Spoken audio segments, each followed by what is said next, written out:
50 миң беріп, машинаны алып кетсеңіздер болады, туғандар. Мына қарағыла. Выкуп, рассрочка, арзанырақ машина менден сұрағандар. Как раз аренадай қылып, дәші төлеп қойсаңыздар болады, жамат. Ассаламу алейкум, туғандар. Амансыздар вы? Каналға подписка болуды ұмытпаңыздар. В общем, продажаға кондер іштей бе? Іштей? Заправка қылыш керек, кондиционер заправка қылыш керек дейді. Мындай да жамат 2018 1.6 автомат туғандар, да. 2018 1.6 автомат таксиге даяр. Эми бұл машинаны алып алып, Яндексте каждый день эшекте қылып иштеш керек.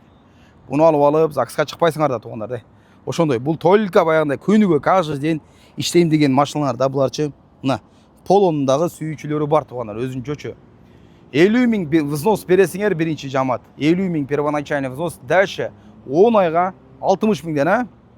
10 айға 60 миңден төлөп алат кесер туғандар. Мына первоначальный взнос 50 тысяч рублей, ребята. Далее эта машина будет в рассрочку на 10 месяцев по 60 тысяч рублей. И машина будет вашей. Не забудьте подписаться. Жамат, көрдіңіздер, 2018 1.6 автомат. Мен айтқандай 10 ай 60 миңден төлөп аласыздар. Родной цвет мындай желтый цветте, белый пленкада, шиналар эми средний.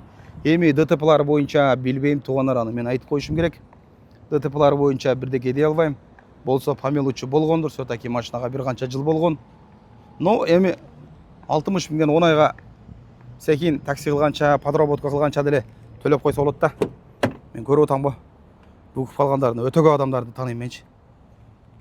60 миң бул комфортный или платеж да. Күнүгө таксиге чыгып бир, эгер такси основной жумуш болбосо, күнүгө чыгып бир 2-3 саат иштеп койсоң да, лобойдо трещинасы бар екен, 540 миң пробегте, штатный мафон, көрдіңіздер, а?